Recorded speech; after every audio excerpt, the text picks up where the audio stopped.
Goeiemôre en weer eens baie welkom hier saam met ons by ons oggendoordenkings tyd. Lekker is 'n voorreg dat hierdie Desember so saam met my is, waar ons geestelik groei op pad na Kersdag toe. En ons het al lank al begin, ons middel November al eintlik begin, waar ons sê, Jesus moet binne in jou en my gebore word. Jesus moet binne in jou en my beskerm word. En dan Jesus moet binne in my en jou groei. En ons kyk so 'n bietjie na die groei hierdie week. Een van die maniere hoe Jesus gegroei het, was vroeg al in sy lewe, was deur sy male en deur 'n gebeurtenis met Simeon. Kom ek lees vir jou. Lukas 2:27 sê, daardie dag het die Gees hom, dis nou Simeon, na die tempel toe gelei. Toe Maria en Josef opdaag om die kindjie Jesus aan die Here te wy, soos die wet vereis het, was Simeon daar. Hy het die kindjie in sy arms geneem en God geprys. Hier so 2-3 punte van groei. In die eerste plek, meng met mense wat deur die Gees gelei word. Jesus het geestelik gegroei, omdat Simeon deur die Gees gelei word. Vraag, en ek kan nie lank oor praat nie, maar vraag. Die mense om jou, word hulle deur die Gees gelei? As hulle nie deur die Gees gelei word nie, gaan jy sukkel om geestelik te groei. Jy gaan sukkel om beskerm te word.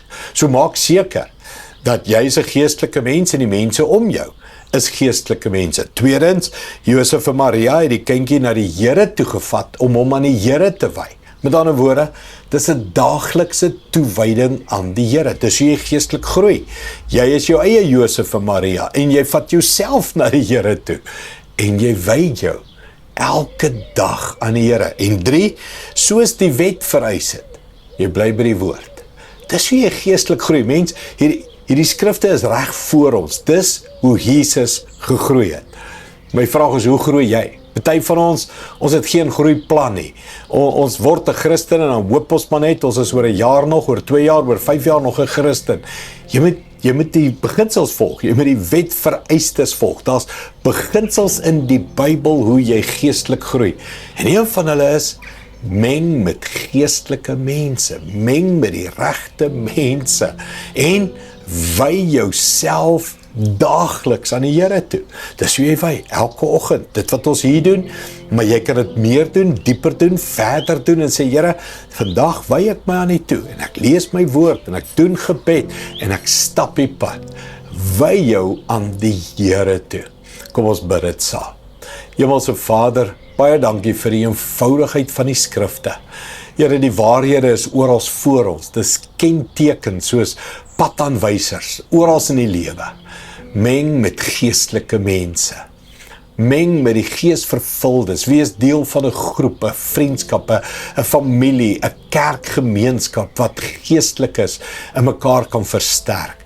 Wy jouself aan die Here toe. Bly by die skrifte en die vereistes wat God van jou verwag en jy sal geestelik groei. Here, dis wat ons nou doen. Ons wy hierdie dag, ons wy onsself as gehoorsame volgelinge, kinders, diensknegte van U aan U toe. En sê, hierdie dag behoort ek en hierdie dag aan U. Dankie daarvoor, Here, in Jesus naam.